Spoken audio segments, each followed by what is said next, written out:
మమత బ్యాచ్కి అయితే చుక్కలు కనబడుతున్నాయి. ఇది బీజేపీ చేయిస్తోందనినో లేకపోతే ఇంకోటో నాటకం ఆడడానికి కూడా కుదరదు.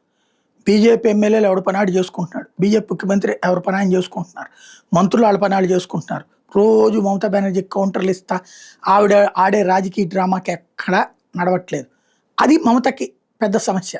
ఎందుకంటే ఆవిడ వాగుతూ ఉంటుంది. ఆ వాగుడికి అవతలోళ్ళు మాట్లాడుతూ ఉండాలి. అప్పుడు ఏదో ఒకటి క్రియేట్ చేయాలి. ఇలాంటిది పాత గేమ్. ఆ గేమ్లో తలపడిపోయింది బీజేపీ. లైట్ తీసుకుంటోంది.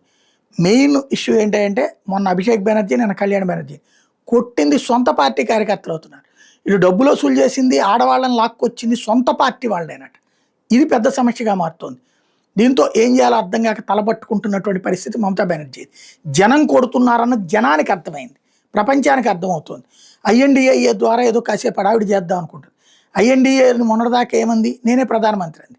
ఇప్పుడు వచ్చేటప్పుడు మళ్ళీ ఐఎన్డిఏ లో రాహుల్ గాంధీని ముందుకు తీసుకొచ్చే ప్రయత్నం చేస్తుంది. తద్వారా దెబ్బతింది. కాకపోతే ఎంతకాలం సెట్ అయిద్దో చూడాలి.